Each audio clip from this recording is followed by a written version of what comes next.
hermanos. Doy gracias al Señor porque en medio de esta fría mañana, el Señor nos va a permitir estar calentitos para escuchar su palabra. Y eso es solamente bendición del Señor. Seguimos con los hechos de los apóstoles. El hermano Horacio dice, yo le cambiaría el nombre, siempre dice eso. Diría los hechos del Espíritu Santo. Me acuerdo siempre, hermano Horacio. Así que le voy a invitar a que podamos abrir nuestras Biblias. Le voy a invitar a usted que si tiene en su teléfono, vamos a ir versículo a versículo. Es una linda historia y vamos a revisarla completa. No lo vamos a hacer tan detalladamente para que no nos extendamos tanto, ¿ya? Pero vamos a tratar de revisarla completamente. Capítulo 3.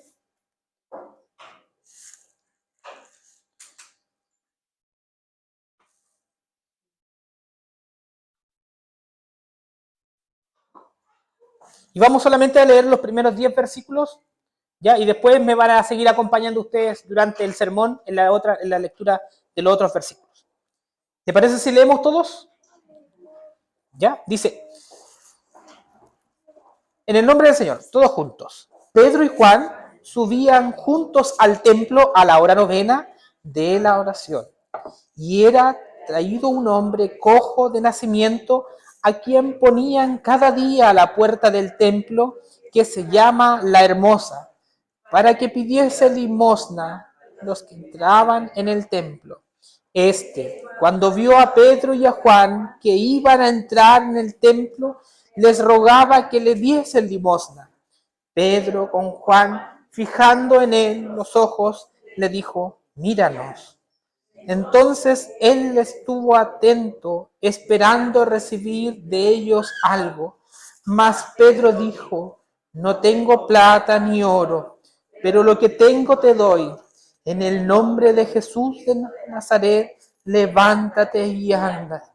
Y tomándole por la mano derecha, le levantó, y al momento se le afirmaron los pies y los tobillos, y saltando se puso en pie y anduvo, y entró con ellos en el templo, y andando y saltando y alabando a Dios. Y todo el pueblo vio alabar a Dios, y le reconocían que era el que se sentaba a pedir limosna a la puerta del templo La Hermosa, y se llenaron de asombro y espanto porque le había sucedido.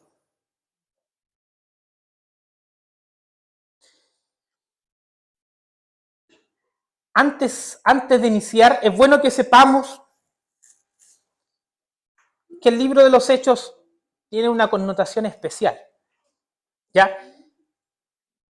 Si bien dentro de todas las cartas que nosotros pasan algunos sucesos, historias, el libro de los Hechos no está hecho para hacer dogmas de él, ¿ya? No es para que nosotros hagamos o de todas las cosas que suceden en el libro de los Hechos como que se van a volver a repetir, sino que es para aprender de la historia que vivió la iglesia en sus inicios. ¿Les gusta la historia? Es entretenido cuando alguien que es bueno para contar historias se para al lado de nosotros, se gana, ojalá con un cafecito, con un mate, y nos empieza a contar. Es totalmente diferente de repente a escuchar a alguien que no tiene la capacidad de hacerlo. Pero es bueno. De repente, o sea, en su justa medida, de repente ya si pasó toda la tarde, pues ya uno empieza acá.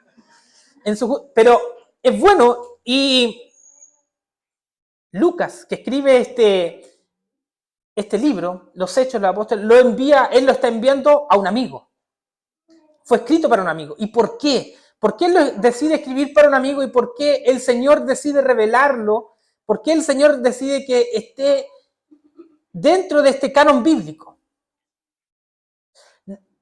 Pasa algo muy extraño o bonito, por ejemplo, cuando llega el mes de la Reforma. Cuando llega el mes de la Reforma, uno se nota al tiro los que son cristianos y quizás un poquito más reformados, porque empieza a ver empieza a ver la frase típica de Lutero escrita en Facebook, en Instagram: no puedo ir contra mi conciencia. Si no vienen con la Biblia, con capítulo, versículo, no hay nadie que me puede cambiar. Y quizás hace poquito se recordaba, 18 de abril, para los que les gusta, la historia del 1521, hace 10 días atrás, estaba de aniversario, podríamos decir, la dieta de Worms, donde fue ahora puesto en aflicción Lutero. ¿Y qué pasa? Recordamos a Lutero y decimos: así somos nosotros, no, nadie va a venir a cambiarnos, es la palabra del Señor. Y como que parece que tomamos ánimo en octubre, el 31 parece que tomamos ánimo, vamos con todo de nuevo este año. La palabra del Señor prevalece por sobre todas las cosas. Y como que las historias muchas veces nos traen ánimo. Hay una historia a mí con la cual quiero comenzar que me gusta mucho. No es tan conocida. Es de un tal Juan Calvino. No sé si lo han escuchado alguna vez. Yo creo que no, pero este Juanito, a la edad de 27 años, empezó su ministerio en Ginebra, Suiza, y estaba todo el mundo viviendo una gran revolución. Estaba cambiando del catolicismo al protestantismo. Incluso la catedral de San Pedro, la cual él predicaba, era una ex catedral católica. Y estaba todo el mundo cambiando, y había, dentro de todo este cambio que estaba pasando, había un grupo muy conocido que se llamaba los libertarios. ¿De qué se trataba este grupo? Ellos eran, como su nombre, eran libres. Y había algo que ellos reflejaban muy bien, y que no solamente ellos, sino que muchas ciudades de Europa, y era que los hombres de casa, casados, tenían la posibilidad de tener un amante. Era permitido por la ley en ese tiempo. Y estos libertarios empezaron a llegar a la iglesia, y aferrándose de la libertad que les da el cristianismo, decían: no, es que yo quiero participar de cada una de las bendiciones de la iglesia teniendo amantes. Y estaba, un día la historia dice que llegan a la iglesia, y Calvino les dijo que no iban a poder participar exclusivamente, por ejemplo, de la cena. Y ahí empezaron los problemas. Dice que ellos van ahora al Estado, a la ley, y dice que la ley decreta que tenía que permitírseles participar de la cena dentro de la iglesia. Y Calvino le cuenta a uno de sus amigos: ¿sabes qué? Dice, yo soy capaz de dar la vida, pero no voy a permitir que la cena del Señor llegue a bocas de hombres que pisotean el nombre del Señor.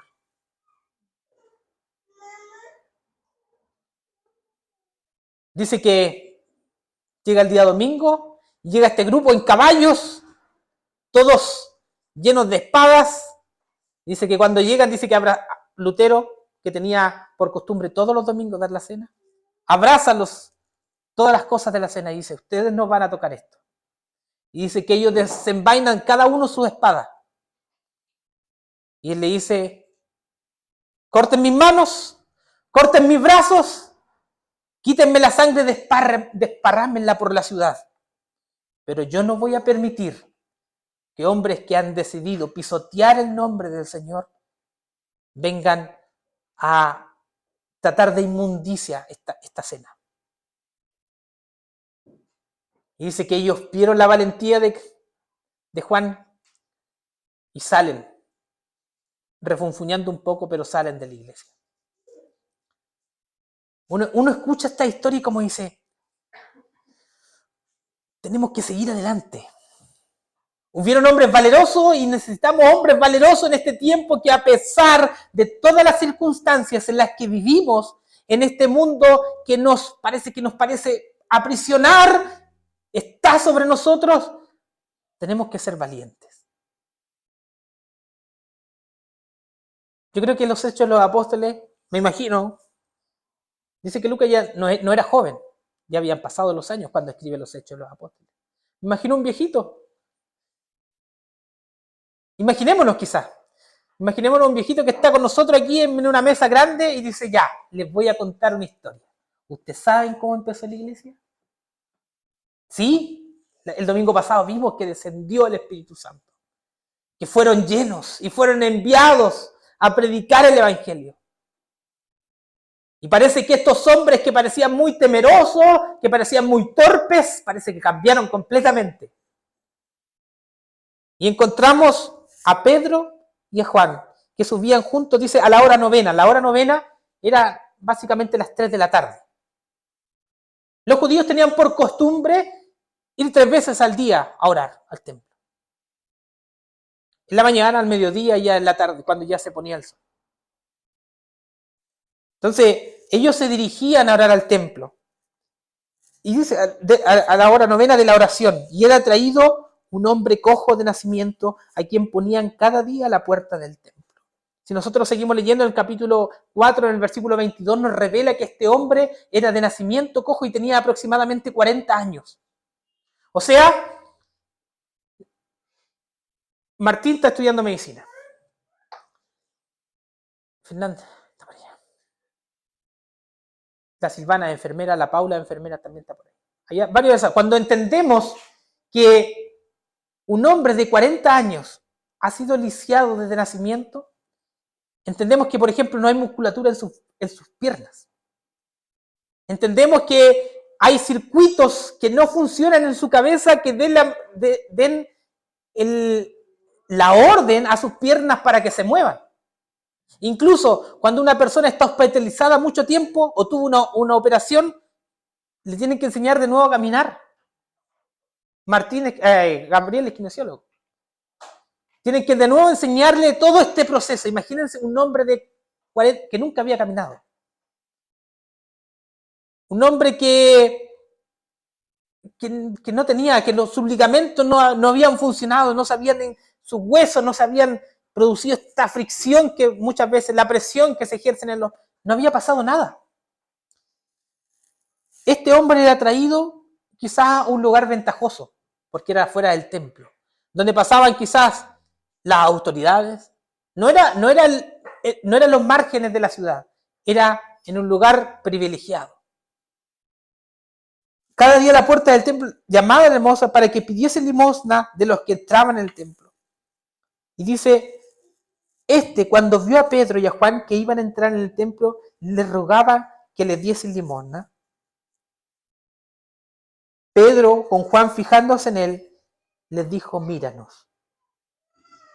Entonces, él le estuvo atento esperando recibir algo de ellos. Los judíos conocían a los discípulos. Se habían hecho un poquito más conocidos por todo lo que había pasado, por quién eran aquellos a quienes seguían. Semanas atrás habían puesto en una cruz a un loco, a un traidor del reino, a uno que se llamaba, que creía que era el Mesías. Estos eran seguidores, incluso por eso Pedro, este mismo Pedro que lo vemos aquí, lo había negado, porque tenía miedo que lo persiguieran, que lo mataran, que se burlaran de él. Pedro había decidido negarlo 3 veces. Entonces, estos 2 hombres se venían acercando y quizás no porque descendió el Espíritu Santo ellos se veían más bonitos. Mírenos nosotros, seguimos igual. Sino que seguían hombres normales, quizás con sus apariencias normales de pescadores, quizás con sus caras agrietadas. Quizás no aparentaban tener algo de riquezas, aunque si nosotros nos ponemos a investigar bien, en el capítulo 2 vemos que ellos sí recibían dinero porque administraban los dineros que la iglesia colaboraba unos con otros y que vendían sus propiedades, dice, para satisfacerse unos con otros. O sea, ellos sí, quizás, siendo como analizados, quizás podrían haber tenido dinero. Quizás no era un dinero de ellos, era un dinero de la iglesia. Pero hay algo, ellos habían entendido para qué habían sido comisionados. Ellos habían entendido para qué habían sido enviados. Y no era para dar limosnas. El mandato de sus discípulos era para llevar el evangelio. Era para llevar el poder de Dios al corazón de los hombres. Mas Pedro le dijo, no tengo plata ni oro, pero lo que tengo te doy. En el nombre de Jesucristo de Nazaret, levántate y anda. Y tomando la mano derecha, levantó al momento y se le afirmaron los pies y los tobillos. Y saltando se puso en pie y anduvo y entró con ellos en el templo y andaban y saltando y alabando. Y todo el pueblo le vio andar y alabar a Dios. Ocurre algo tremendo. Un hombre que era paralítico, un hombre que era, como decíamos delante, que no había tenido capacidad de andar. Empiezan a funcionar estos circuitos eléctricos dentro de su cerebro, empiezan a recibir órdenes, empieza a fortalecerse los pies, empieza a haber musculatura, a funcionar, quizás esa débil musculatura, donde no había, los tendones empiezan a hacer a tirar para que se puedan mover los pies. Dice que no solamente tuvo que apoyarse para empezar a dar sus primeros pasos, sino que empieza a saltar. Y Lucas, que era médico, entendía lo que estaba pasando. Y por eso quizás le detalla en un versículo completo, empezó a saltar. No era algo que se veía todos los días. Era algo tremendo lo que estaba pasando. Y si bien empieza con esta gran introducción, donde dice que muchos sí se asombraron, otros se espantaron, pero lo más grande sigue en los versículos siguientes. Se empezó a amontonar la gente. Quizás Dios utilizó este milagro para acumular esta gente.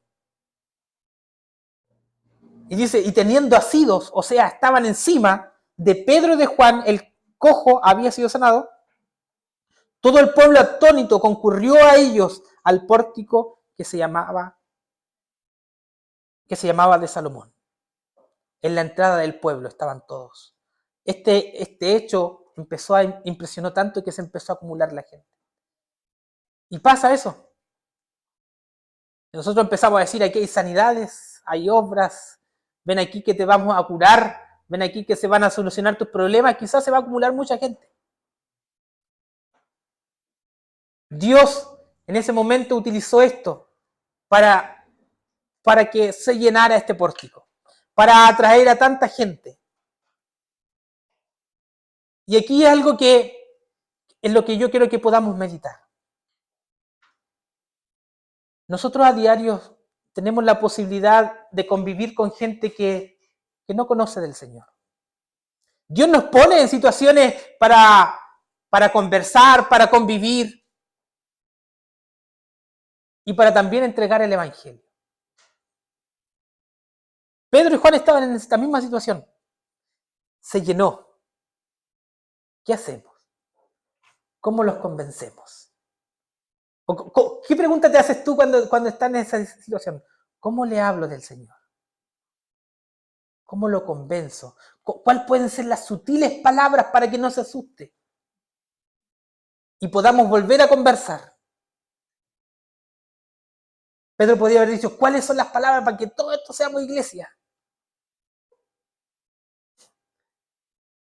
Muchas veces, con este pensamiento, nosotros diluimos el Evangelio. Con este pensamiento nosotros queremos cambiar el mandato del Señor. Tú no has sido tú no has sido enviado para convencer al mundo. Tú no has sido enviado para atraer gente y convencernos de que son pecadores. Eso fue enviado el Espíritu Santo. Tú has sido enviado para predicar el Evangelio. Nada más. Cuando yo quiero ocupar el rol de Dios, cuando yo quiero cumplir el rol que no me corresponde. ¿Por qué? Porque no quiero que se enojen conmigo. Porque no quiero perder a mi amigo. Porque quiero seguir conversando con él. Porque no quiero que me aparten. Porque no me gusta que me miren así como miran quizás a los cristianos hoy en día. Pedro podía haber dicho, ¿cómo los convenzo? ¿Cómo atrapo a esta gran multitud de personas que se están enfrentando a mí? Versículo 12 dice, viendo esto, Pedro respondió al pueblo, varón israelita, ¿por qué os maravilláis de esto? ¿O por qué ponéis los ojos en nosotros como si fueran nuestro poder o piedad hubiésemos hecho para andar en este? O sea, primero la gente estaba pensando que Pedro era el poder de Pedro, de Juan, el que había sanado. Y él dice, no os asombréis, no es poder de nosotros. El Dios de Abraham, de Isaac, de Jacob, el Dios de nuestros padres, ha glorificado a su Hijo, a quien vosotros entregasteis. Y negasteis delante de Pilato cuando éste había resuelto ponerle en libertad. ¿Por qué saca la descendencia? Porque empieza a decirle, él era el verdadero Mesías. El Mesías estuvo entre nosotros, mas vosotros negasteis al santo, al justo, y pediste que os diese al homicida, y mataste al autor de la vida. O sea, le está diciendo, miren varones israelitas, ustedes son unos asesinos. Para los israelitas era muy preciado el nombre de Dios. Incluso dicen que ellos refrenaban su lengua. Y cada vez que venía y se leía la Torá y venía el nombre de Dios, dice que ellos inhalaban y exhalaban. Dando a entender, quizás podríamos decir, como el autor de la vida. A ese Dios que ustedes tienen miedo de pronunciar su nombre, estuvo entre ustedes y ustedes lo mataron. Son unos asesinos.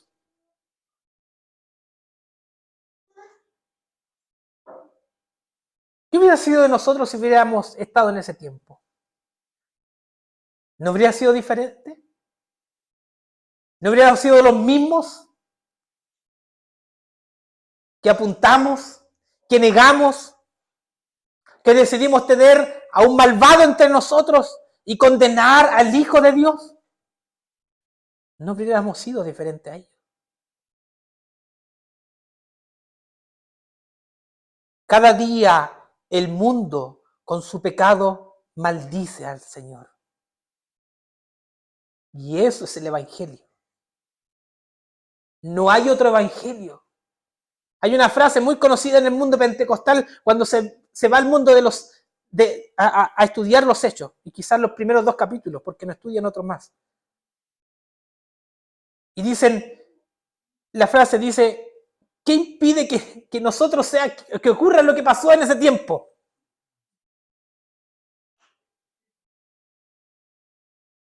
¿Qué impide que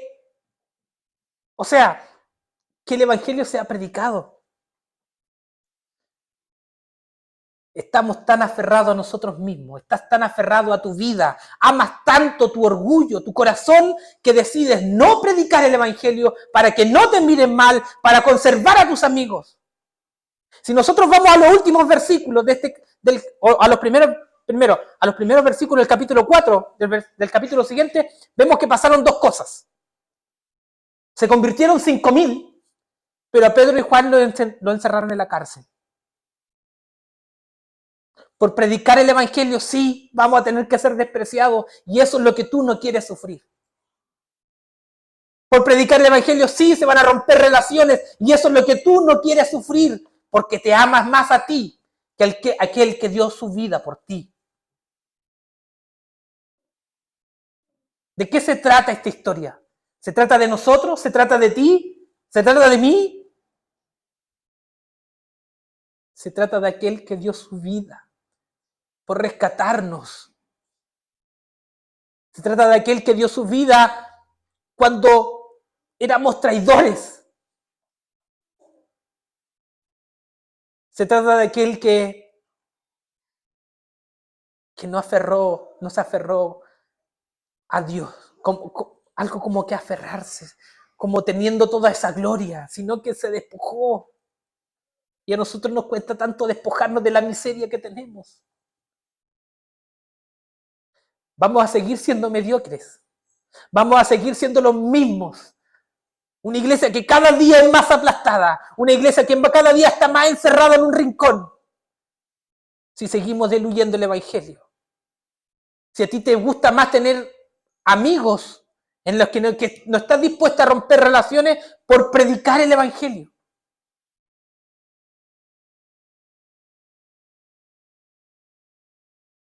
¿Hasta cuándo?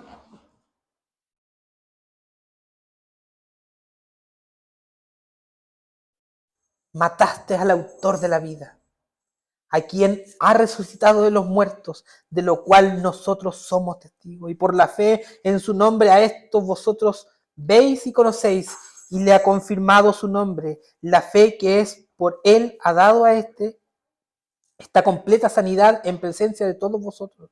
Mas ahora, hermanos, sé que por ignorancia lo habéis hecho, como también vuestros gobernantes, pero Dios ha cumplido así lo que había antes anunciado por boca de sus profetas, que Jesucristo había de perecer. Así que arrepentíos y convertíos para que sean borrados vuestros pecados, para que venga la presencia del Señor en tiempos de refrigerio, y Él envía a Jesucristo que os fue anunciado antes. Pedro podría haber preferido, saben que hay un Dios que nos ama, que dio su vida, hace una semana atrás dio su vida por ustedes. Vengan, vengan. Él les dice, les enrostra su pecado. Después le dice, arrepiéntanse y conviértanse.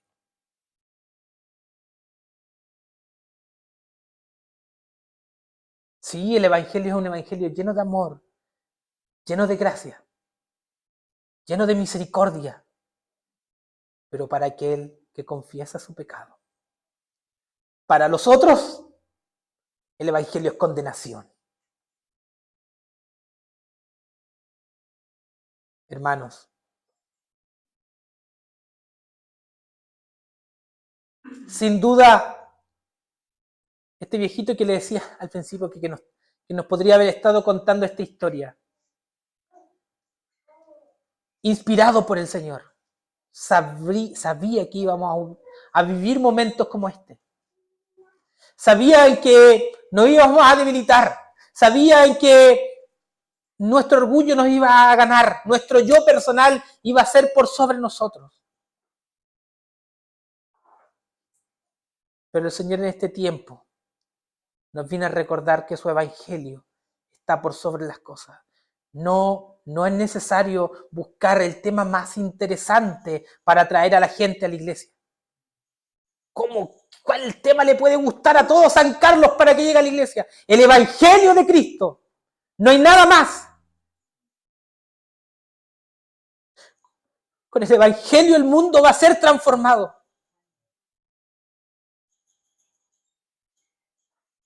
Alejémonos de este yo. Que yo, Daniel, se aleje de este yo. Que mi prioridad sea entregar el evangelio antes de que me miren mal, de que me miren feo, de quebrar relaciones.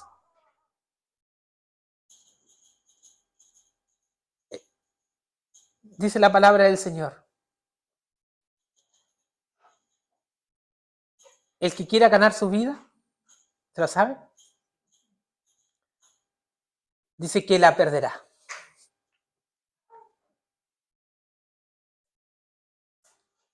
¿Cuánto estamos dispuestos a esto? Cantábamos delante, todo me rindo a ti. ¿Sabes lo que cantaban o no? Completo, yo me rindo a ti. ¿Cuánto están dispuestos a Seamos sinceros, ¿cuánto estamos dispuestos a rendirnos completamente? Miremos nosotros, tenga un momento, mírese. Todo lo que va a hacer durante esta semana quizás usted ya lo ha pensado. ¿Cuánto estás dispuesto a renunciar a ti? Por causa del evangelio.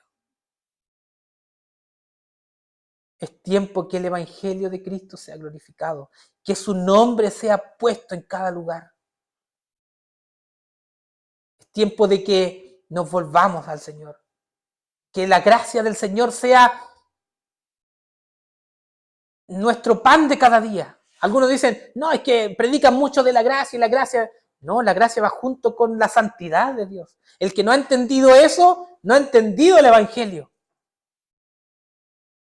Necesitamos escuchar de la gracia de Dios. Necesitamos escuchar del Evangelio de Dios puro en nuestros púlpitos. No de 15 principios que te van a ayudar a mejorar tu vida. Sin duda el Señor en este día quiero que nos volvamos a Él. Quiero que nos neguemos más a nosotros mismos. Quiere que el Evangelio que Él nos ha regalado para darnos vida sea ensalzado. Así que arrepentíos y convertidos para que sean borrados vuestros pecados, para que vengan a la presencia del Señor en tiempo de refrigerio y envíe a Jesucristo que os fue anunciado, a quien es cierto es necesario el cielo reciba en los tiempos de la restauración de todas las cosas que habló por Dios por boca de los santos profetas que han sido desde los tiempos, porque Moisés dijo a los padres, y empieza Pedro a dar bases bíblicas para decirles sí, fue el Mesías el que estuvo con ustedes. Les nombra a Moisés porque sabían que ellos no podían decir nada contra Moisés. Era el primer y gran profeta para los judíos. Después le habla sobre Samuel. Samuel que ungió a la casa de David y que ahora fue un gran juez y profeta sobre Israel. Entonces, Pedro dándole ahora bases firmes al pueblo de Israel para decirle y para mostrarle su pecado. Eso es lo que necesitamos. Necesitamos apegarnos cada vez más a este evangelio para ir al mundo sin temor, solamente para cumplir el mandato, no mirando cuántos vamos a hacer al fin de año, vamos a hacer 60, 80, eso lo sabe el Señor. El Señor solamente nos ha enviado a predicar su palabra. Y sin duda, Él se glorificará. Sin duda, su Espíritu Santo seguirá trabajando entre nosotros y añadirá cada día los que han de ser salvos, como lo hizo en la iglesia primitiva. No tengan miedo. No seamos tibios. El Señor nos ha escogido por algo. Nos ha escogido para glorificarle. Entendamos el llamado que nos ha hecho el Señor de ir por el mundo y predicar su evangelio. Amén. Déjenme orar por ustedes. Padre Celestial, te damos infinitas gracias, Señor.